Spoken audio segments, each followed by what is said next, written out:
네, 맞습니다. 특히 이제 혜준이 득주를 볼 수 있어서 너무 가기 전에 봐서 너무 좋은데 자주자주 왔으면 좋겠어요, 진짜로. 네, 같이 말씀을 좀 나눴으면 좋겠습니다. 1950년대 중반 신학자이자 사제였던 코페르니쿠스가 등장하기 전까지는 우주의 중심이 지구였습니다. 사람들은 그렇게 믿었어요. 지구는 그대로 있고 해와 달과 모든 별들이 지구를 중심으로 돌고 있다고 믿었습니다. 그리고 네모난 지구 끝까지 내가 걸어가면 마침내 별 한 끝을 만나게 될 거고 그 끝으로 떨어지게 된다라고 생각했어요. 이 틀린 정보를 무려 수천 년 동안이나 사실처럼 믿고 있었습니다. 그러다가 계절이 도대체 왜 변하는지, 왜 어떤 별들은 낮에 뜨고 또 어떤 별들은 밤에 뜨는지, 또 얼마나 내가 가면 지구의 끝을 볼 수 있게 되는지에 대한 질문 같은 것들을 하다가 마침내 발견해냅니다. 지구가 중심이 아니다. 이 사실이 처음에는 많은 이제 갈등 그리고 또 반박이 있었지만 그렇다고 해서 사실이 아닌 게 아니잖아요. 이 사실은 사실이었습니다. 지구가 아니라 태양이 태양계의 중심입니다. 이를 두고 코페르니쿠스적 전환이라고 하는데 저 생각에는 2021년 우리 교회도 이처럼 핵심적인 어떤 전환을 시도했다라고 생각합니다. 그게 뭐냐면 삶의 중심이 내가 아니니 조연으로 한번 살아보자라는 것이죠. 주인공은 내가 아니죠. 주인공은 오직 하나님이십니다. 이 선언은 나를 우주의 중심으로 두고 살아가는 우리들의 삶에 마찬가지로 많은 갈등과 많은 어려움들을 만들어내겠지만 하지만 명백히 사실입니다. 주인은 주님이십니다.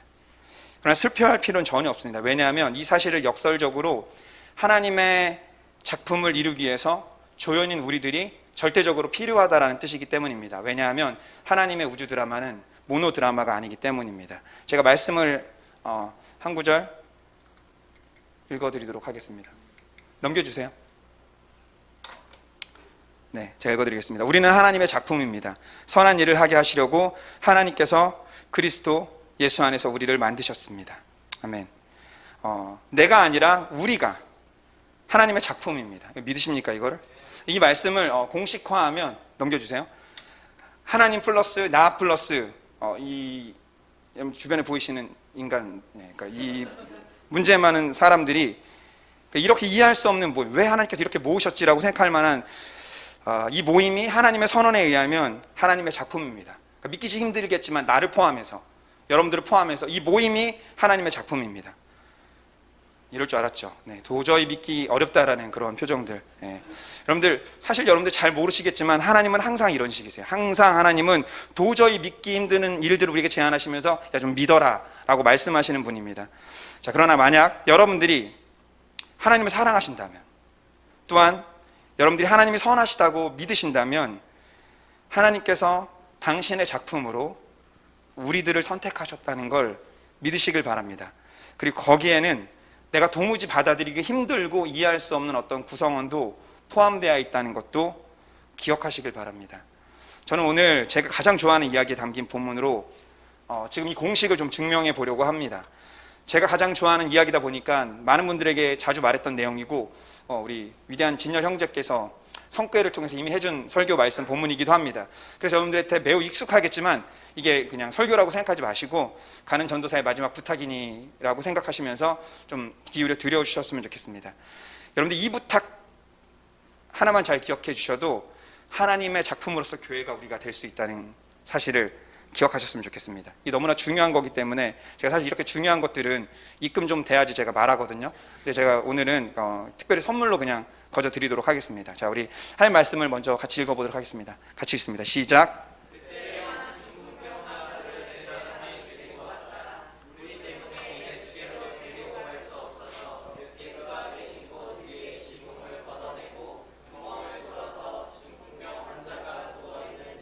달아내렸다. 자, 그대로 드시고, 자, 본문은 이런 상황을 설명합니다. 예수님께서 집에 계시다는 소문이 퍼지게 되니까 사람들이 몰려들었고, 그래서 문 앞에조차도 갈 수 없을 만큼 붐빈 그런 상황이라는 걸 설명해 줘요. 그렇게 이미 충분히 혼란스러운 상황인데 이 현장에 한 중풍병 환자를 친구 4명이서 침상 그대로 들고 옵니다. 복잡하고 북적북적한데 옵니다. 그리고는 사람들로 복잡해서 집에 들어가기 힘든 그 상황임을 보고는 마구 새치기를 해서 마침내 집 위로 올라가서 남의 집 지붕을 뚫어버리는 그런 이상한 상황. 그렇게 예수님께서 안에서 말씀을 전하고 계신데 그곳에 그 침상을 그대로 내리는 그런 상황입니다. 얼마나 황당합니까? 그림으로 좀 볼까요? 이런 상황이 되는 거죠. 예수님께서 계시는데 지붕을 뚫어버리는 거죠. 너무 이상한 상황인데, 사실 좀만 생각해보면 진짜 이상한데, 잠깐 우리가 여기서 환자 중심으로 이야기를 좀 살펴보겠습니다. 그의 삶을 한번 상상해 보겠습니다. 이 사람은 몸을 움직일 수 없었기 때문에 스스로 살아갈 힘이 없었습니다. 누군가의 도움 없이는 우리가 지금 기본적으로 누리고 있는 일상, 간단한 일상 같은 것도 할 수 없었다라는 뜻이죠. 더군다나 당시 이 유대 문화권 안에서 이처럼 심각한 병이 있다는 건 죄인이라는 낙인도 찍히는 그런 일입니다. 그래서 그는 공동체 안에서 환영받을 수 없는 그런 삶을 살아야만 했습니다. 여러분들이 이 사람이라고 생각해 보세요. 질문이 들지 않겠습니까? 도대체 왜 내가 아픈지를 모르겠는데, 도대체 내가 뭘 잘못했는지를 모르겠는데 사람들이 나한테 죄인이라고 지금 손가락질하고 있습니다. 나는 아무 잘못도 한 것 같지 않은데 그냥 숨 쉬는 것만으로 내 가족이 나 때문에 힘들게 되는 천덕꾸러기 같은 그런 삶입니다. 보통 이런 삶은 그냥 사는 것 자체가 매우 힘들죠. 그런데 너무 다행히도 이 환자에겐 친구들이 있는 거예요. 그리고 놀랍게도 이 친구들은 너무나 특별하고 너무나 비이성적인 방식으로 아픈 친구 곁에서 함께 있어줍니다. 그렇게 이 환자의 회복을 위해 같은 마음으로 기도하며 애쓰던 4명의 친구들이 어느 날 이 사람을 예수님 앞으로 데려간 겁니다. 그래서 아까 우리가 처음 나눴던 공식 기억하시나요? 주님 플러스 나 플러스 이 문제 많은 사람들이라는, 그러니까 하나님의 작품이라는 공식이 적용될 수 있는 그런 상황이 만들어진 겁니다. 그때 그렇게 지붕이 뚫린 너무 이상한 이 상황에서 주님은 더 이상한 말을 하십니다. 이렇게 하십니다. 우리 같이 한번 5절 말씀을 읽어보겠습니다. 시작. 믿음을 보시고 중풍병 환자에게 이 사람아 내 죄가 용서받았다 하고 말씀하셨다. 아멘. 네, 놀랍게도 병고침을 기대했던 이 환자는 구원을 받았습니다. 전혀 놀랍지 않죠? 네, 그럴 줄 알았어요. 저도 여러분들이 하나도 놀랍지 않습니다. 이렇게 놀라운 일을 보고도 하나도 놀라지 않는 여러분들이 놀랍지 않습니다. 자, 어쨌든 이런 일이 일어난 것은 믿음 때문인데, 누구의 믿음 때문이냐면 바로 그들의 믿음 때문입니다. 이게 만약 사실이라면, 사실이겠죠? 그러면 이 본문의 현장은 오늘날 기독교 공동체가 존재해야 되는 이유를, 그리고 우리가 얼마나 특별하고 중요한 일을 이 땅 가운데서 할 수 있는지를 보여주는 아주 멋진 사례가 됩니다. 그러니까 이런 일들은 다시 사는 교회 안에서도 일어나야 되는 일입니다. 그리고 그렇게 되려면 누가 필요하냐면 믿음 있는 조연들이 필요합니다. 그래서 제가 여러분들한테 부탁드리고 싶은 것은 여기 본문에 나와 있는 이 사람들과 같은 일을 하는 그런 조연들이 되어주시기를 바라는 겁니다. 제 첫 번째 부탁입니다. 네, 여러분들 공동체를 위해서 침대를 들어줄 조연이 필요합니다. 여러분들이 그런 조연들이 되어주시길 바랍니다. 네, 힘든 일입니다. 아픈 일을 들고 앞으로 나아간다는 건 불편하고 힘든 거예요. 그리고 우리가 경험상 알고 있는 것처럼 이런 결단을 하잖아. 힘들지만 이런 결단을 하면 시간 지나면 점점 몸보다는 정신적 스트레스와 정서적 압박이 더 우리를 크게 힘들게 합니다. 더군다나 이게 끝도 아니에요. 좋은 결단으로 앞으로 나아가려고 하면 여러 가지 장애물들이 우리를 항상 기다리고 있습니다. 거기에다 사탄의 회방도 가득가득합니다. 누가 교회를 아름답다고 했습니까? 교회 그렇게 막 좋은 일만 있는 곳 아닙니다. 하지만 기억하세요. 사탄이 그토록 우리를 회방하는 이유가 뭘까요? 그토록 많은 장애물로 방해하며 우리에게 자주 찾아와서 야, 너 그만 포기하라고 다정하게 속삭이는 이유가 뭘까요? 그거는 하나님의 작품으로 일어서게 될 공동체가 두렵기 때문입니다. 우리의 가능성이 무섭기 때문입니다. 그래서 어떤 면에서 사탄은 우리의 가능성 때문에 지금 쫄고 있는 거예요. 그러니까 여러분들 어떻겠어요? 쉽게 져서는 안 되겠죠. 자, 이 친구들은 지지 않았습니다. 그랬더니 그들의 믿음으로 인해서 예수님은 오직 하나님만이 하실 수 있는 놀라운 선언을 하시는 겁니다. 네 죄가 사함을 받았다고. 자, 이 이야기의 전개가 너무 이상한 거예요. 여러분들은 하나도 놀랍지 않아 하고 계시지만 사실 진짜 너무 이상하니까 사람들이 속삭이는, 수근거리는 거예요. 도대체 어떻게 저 사람이, 눈에 보이는 저 사람이 하나님만이 하실 수 있는 일을 한다고 말하는 거지? 어떻게 저런 말을 할 수 있는 거지? 라고 속으로 쑥덕거리니까 이에 예수님께서 이렇게 질문하십니다. 제가 읽어드릴게요. 8절 9절입니다. 예수께서 그들이 속으로 이렇게 생각하는 것을 곧바로 마음으로 알아채시고 그들에게 말씀하셨다. 어찌하여 너희는 마음속에 그런 생각을 품고 있느냐? 중풍병 환자에게 네 죄가 용서받았다 하고 말하는 것과 일어나서 네 자리를 걷어서 걸어가라 하고 말하는 것 가운데서 어느 쪽이 더 말하기 쉬우냐? 여러분 생각해 보세요. 뭐가 더 쉬운 것 같으세요? 야, 죄 용서를 받아라 라고 말하는 게 쉬워요? 아니면 일어나 걸어라 라고 말하는 게 쉬워요? 물론 말은 둘 다 쉽죠. 말은 둘 다 쉬운데 어떤 일이 일어나는 게 정말 더 쉽냐는 거예요. 사람한테는 둘 다 안 됩니다. 근데 하나님에겐 둘 다 어렵지 않은 일입니다. 자, 10절 11절 같이 읽어보겠습니다. 시작. 그러나 인자가 땅에서 죄를 용서하는 권세를 가지고 있음을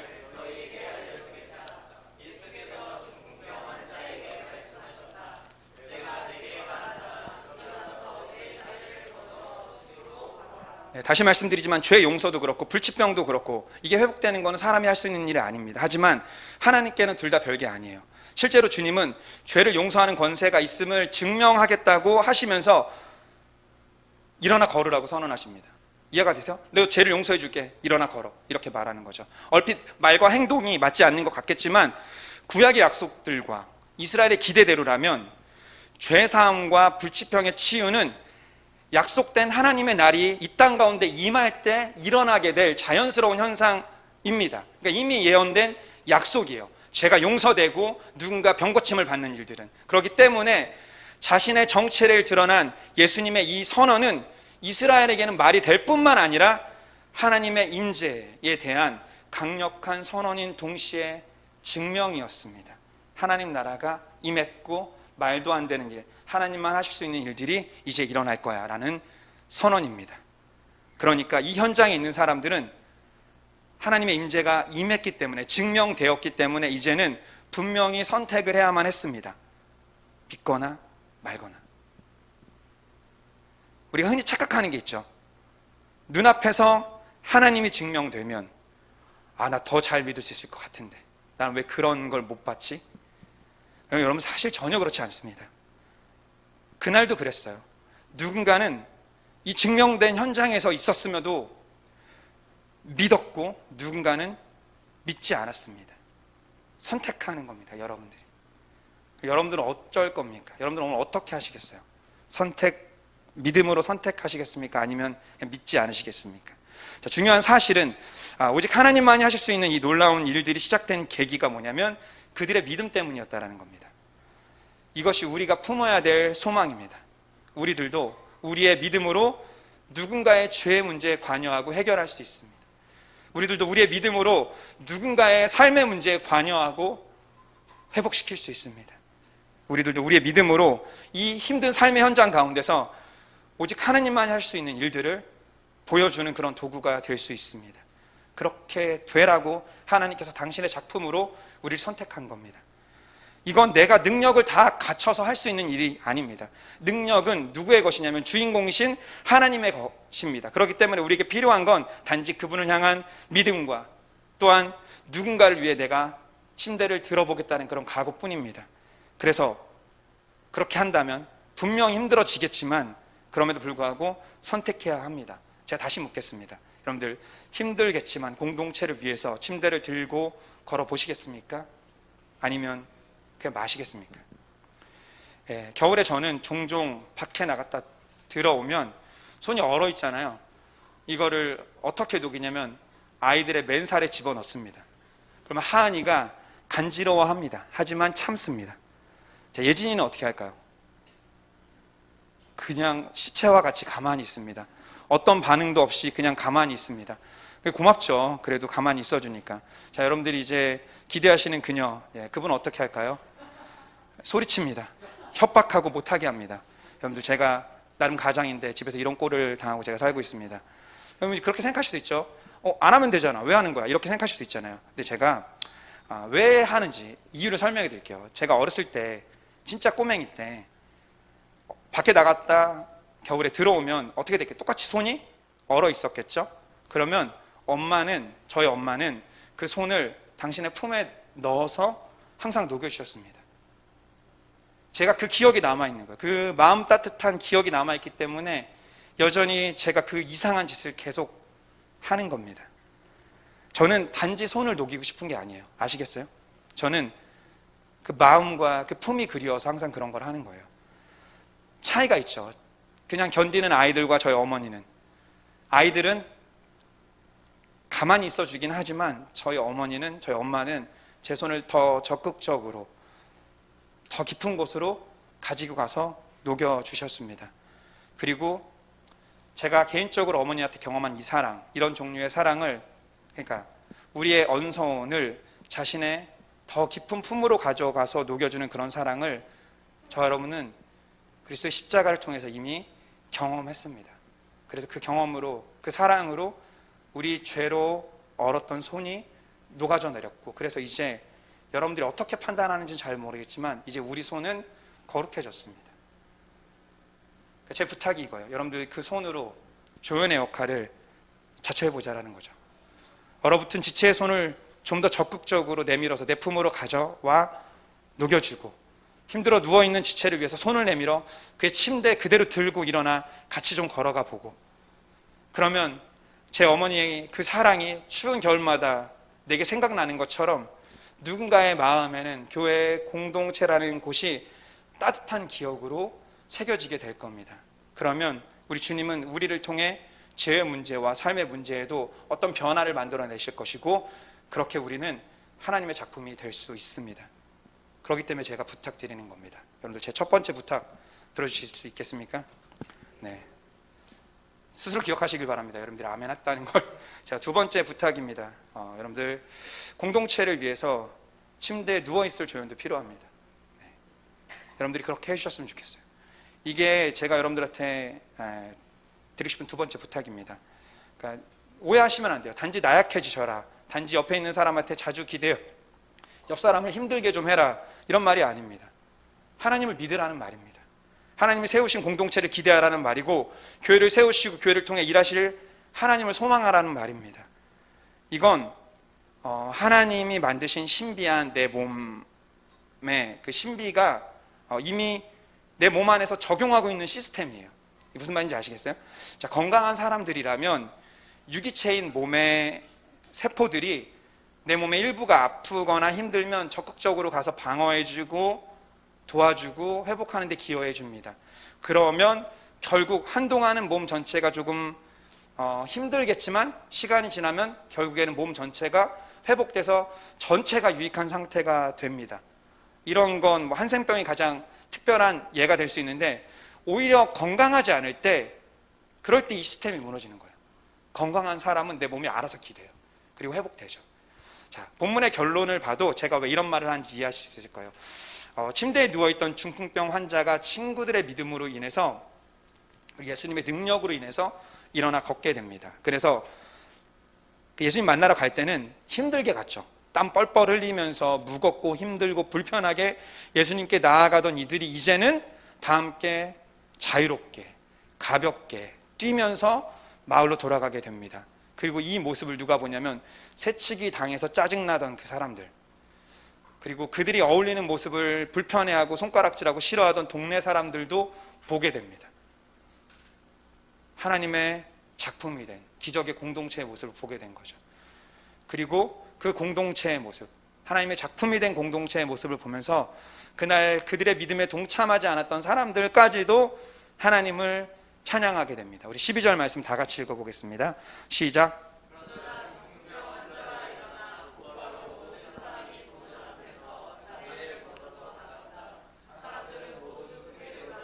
하나님을 찬양하고 우리는 이런 일을 전혀 본 적이 없다 하고 말하였다.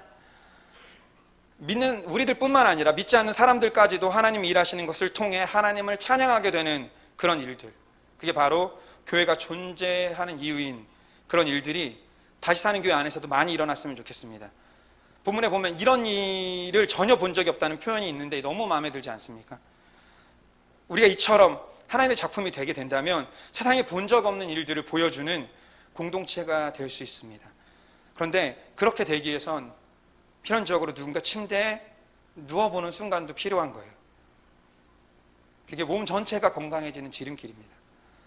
자, 생각해 보겠습니다. 어쩌면 예수님을 만나러 가는 길 내내 가장 힘들었을 대상은 침대를 짊어진 친구들이 아니라 그저 누워 있었던 중풍병자였을지도 모릅니다. 나를 위해 땀을 쏟아내며 장애물처럼 늘어선 사람들을 피해서 손에 피가 나도록 아픈 순간에도 포기하지 않고 결국 남의 지붕도 뚫어버리는 이상한 행동을 나를 위해서 하면서 피땀 눈물을 흘리고 있는 그 친구들을 지켜보는 그 고통. 그래서 아마 이 중풍병 환자 자신이 가장 힘들었을 거예요. 근데 이제는 이 친구들 덕분에 스스로 침대를 들고 일어나서 돌아서 집으로 돌아갈 수 있게 되었습니다. 자, 그럼 그 다음은 어떻게 되었을까요? 성경에 안 나와 있잖아요. 이 다음에 어떻게 됐을까요? 이제 더 이상 누군가의 도움이 필요 없으니까 나 도와준 친구들 나 몰라라 했을까요? 여러분들이 하면 그렇게 하겠습니까? 제가 있잖아요. 자주 이런 일에 대해서 제가 스스로 증명할 수 있다고 여러분들한테 제안한 적이 있었어요. 저한테 한번 테스트 해보라고. 저에게 한번 테스트를 삼아서 밥이라도 한번 사준다든지 차라도 한번 사준다든지, 그러면 내가 과연 얻어먹은 김철기가 여러분들한테 가만히 있는지 안 있는지를 한번 증명해보라고 했었는데 누구도 그러지 않습니다. 네, 이제 늦었어요. 기회는 날아갔습니다. 그러나 여전히 여러분들 서로에게 기회가 있습니다. 그러니까 서로에게 그런 일들을 했으면 좋겠습니다. 앞에 건 농담입니다. 자, 하나님의 작품을 위해서 침대를 드는 조형까지는 내가 몰라도 들어눕는 거 이거 진짜 해야 되나? 이런 생각 분명 할 거예요. 동의가 안 될 수 있습니다. 그러나 우리가 첫 번째 부탁을 더 잘 감당하기 위해서, 그러니까 침대를 들어보는 일을 진짜 잘하기 위해서는, 더 진실되게 공감하게 되기 위해서는, 더 따뜻하게 남을 안아주기 위해서는 필연적으로 들어놓아 보는 시간, 그러니까 남한테 기대해서 도움을 받아보는 시간이 절대적으로 필요합니다. 제 아내가 종종 이제 우리 아이들이 6학년과 4학년이 됐어요. 근데 알아서 해야 되잖아요. 근데 종종 아이들이 머리를 감겨줄 때가 있어요. 왜일까요? 지들이 감으면 더러우니까 감겨주는 거죠. 저는 그러지 말아라 라고 합니다. 오해하지 마세요. 저한테 시켜서 그러는 게 아닙니다. 제가 귀찮아서 그런 게 아니라 이 아이들이 직접 해봐야지 느니까, 그래서 해봐야 되니까 좀 시켜라 라는 합리적인 이유로 제가 아이들의 머리를 감겨주지 말라고 권합니다. 하지만 저희 아내는 그냥 감깁니다. 감겨줍니다. 저는 때로는 그 사랑이 이해가 안 될 때가 종종 있어요. 남자인 것 같아요. 남자 DNA가 있어서 그런 것 같아요. 근데 아내가 하는 사랑, 그러니까 지금 그 모습 그대로 아이들을 사랑하지만 이 머리가 더러워진 이 상태 그대로 내버려 둘 수 없을 만큼 많은 그 사랑의 행위로 인해서 점점 아이들은 언젠가 아무의 도움도 없이 자신을 깨끗하게 하게 되는 순간이 올 거라는 걸 제가 알아요. 그리고 진짜 더 많은 시간이 지나고 나면 그때는 반대로 이제는 제대로 씻기 힘든 엄마를 아이들이 도와주는 날도 오게 될 겁니다. 어색한가요? 이 모든 게 상당히 자연스럽지 않습니까? 아주 단순한 이유입니다. 가족이니까요. 네. 그리고 이 부자연스러운 일들이 자연스럽게 일어나야 되는 곳이 가족뿐만 아니라 공동체입니다. 교회도 그런 일들이 일어나야 돼요. 림프암 판정을 받고 죽을 뻔했던 고비를 넘기고 다시 살게 된 허지웅이라는 작가, 이 사람은 넘겨주세요. 한 번만. 네. 살고 싶다라는 농담이라는 책을 썼는데 거기에 보면 자기가 혼자 견뎌내려고 애쓰던 날들에 대해서 자기 스스로를 돌아보면서 이렇게 고백하는 게 나와요. 한번 쳐주시겠어요? 네. 나는 왜 가족에게, 친구들에게 옆에 있어 달라고 말하지 못했었나? 나는 언제나 모든 혼자임으로 고아처럼 살아남아 버텼다는 것에 자부심을 느껴왔다. 그러나 나는 동시에 누구에게도 도와달라는 말을 할 수 없는 멍청이가 되고 말았다. 삶의 끝자락에서 느낀 깨달음입니다. 저를 한번 따라해 봐주시겠어요? 나는 멍청이가 아니다. 나는 얼마든지 드러놓을 수 있다. 나는 얼마든지 믿음으로 기댈 수 있다. 이게 쉬운 일이라고 제가 권면하겠습니까? 어려운 일이라는 걸 아니까 제가 여러분들한테 부탁하는 거예요. 어렵기 때문에 여러분들도 믿음으로 결단해야 됩니다. 제가 교회에서 가장 많은 시간을 보낸 구성원들이 누구냐면 주일학교 교사들과 같이 많은 시간들을 보냈는데, 이 모임 안에서 언젠가 어느 순간에서부터인가 서로 편하게 뭔가 좀 기대할 수 있는 훈련이 이렇게 좀 자연스럽게 되기 시작했어요. 이 아름다운 모습 일어난 이 그 주풀 교사 이 공동체 리더가 누굽니까? 그 리더의 기도와 그 마음과 그 리더십이 그런 효과를 만들어냈다면 정말 좋았겠지만, 사실 결정적 계기가 다른 곳에 있었어요. 제가 프라이버시 때문에 이름을 밝히지 않겠지만 우리 주풀 교사 중에는 전시성을 가진 어떤 전도사님이 계십니다. 그 전도사님께서 어느 날 계급장을 떼고 다른 선생님들한테 기대줬던 순간이 있어요. 그 순간부터 점점 더 서로에게 사랑의 빚을 지게 되었고, 점점 더 진실되게 같이 울고 웃으며 대자로 서로에게 뻗어 누울 수 있는 그런 시간들을 보낼 수 있게 됐습니다. 누군가 먼저 시작했을 때부터. 반대의 경우도 있습니다. 제가 교회에서 누군가 대화를 하다가 가장 상했던 순간이 있었는데, 그게 우리 교회에서 가장 영적인 분이 누구시겠어요? 그렇죠, 사모님이시죠. 그럼 다 아시잖아요. 왜 이렇게 눈치를 보세요? 네. 그 사모님하고 이제 제가 대화를 하다가, 여러분들 아시잖아요. 사모님 얼마나 교회를 향한 사랑이 많고 또 누구보다 헌신적인 분이라는 걸 아시잖아요. 밴드에도 그런 고백을 올리셨잖아요. 네. 그런 마음들 여러분 아시지 않습니까? 그런 사랑들. 예, 어쨌든 그런데 다른 이들이 사모님에게 기대어 드러누웠던 그런 일들에 대해서는 내가 앞으로 더 잘 사랑하고 싶다라고 고백하시는 그분이 정작 본인이 힘들 때 어떻게 하세요? 라고 제가 물어봤을 때는 나는 하나님과 푼다라고 말했어요. 나는 하나님과 풀고 있다. 그럼 맴짓이란 말 아십니까?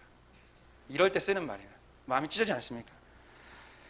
물론 제가 뭘 강조하고 싶은지는 알고 있습니다. 하지만 저는 사모님이 하나님께서 우리에게 허락하신, 그러니까 지체로 허락하신, 가족으로 허락하시고 몸으로 허락하시고 공동체로 허락하신 여러분들을 종종 애용할 수 있게 되기를 바랍니다. 이건 무시무시한 상상인데 상상 한번 해보세요. 만약 사모님이 여러분이라는 침대에 들어 누워서 여러분들이 사모님을 위해서 하는 피땀 눈물 그 수고들을 다 본다면, 그리고 나서 그 후에 기력을 회복하셔서 일어나게 된다면 어떤 일이 벌어질까요? 무시무시하지 않습니까? 네. 제가 교회 소식을 들을 때 이런 이야기를 좀 들을 수 있었으면 좋겠습니다. 자, 우리는 다음 주에 6주년을 맞아서 앞에 나와 있는 것처럼 넥스트 다사교, 우리 다음 걸음들에 대해서 이야기하게 될 겁니다. 자, 최근에 여러분들 알다시피 한국 교회에 대한 평가가 어떻습니까? 좋지 못합니다. 솔직히 말하면 우리 교회를 향한 얘기들도 종종 부정적인 얘기들이 있습니다. 어떤 이들은 현실적으로, 아주 구체적으로 아직 시간이 6년이나 흘렸는데 지역사회에 뿌리를 내리지 못하고 기반을 잡지 못한, 그러니까 관계중심적 공동체가 형성이 된 이 상황을 보고 걱정스러운 시선으로 우리를 바라보는 사람들도 있습니다. 아마 사실일 겁니다. 하지만 본문을 통해서 배웠듯이 문제는 사실 전혀 문제가 아닙니다. 그리고 교회는 우리는 여전히 문제가 있을지라도 하나님의 작품입니다. 이게 더 중요한 사실이에요. 제가 처음에 말씀드린 것처럼 태양계의 주인공이 태양이듯이 우주의 주인공은, 그러니까 주님은 언제나 그 자리에 계실 겁니다. 이제 필요한 건 조연들의 역할입니다.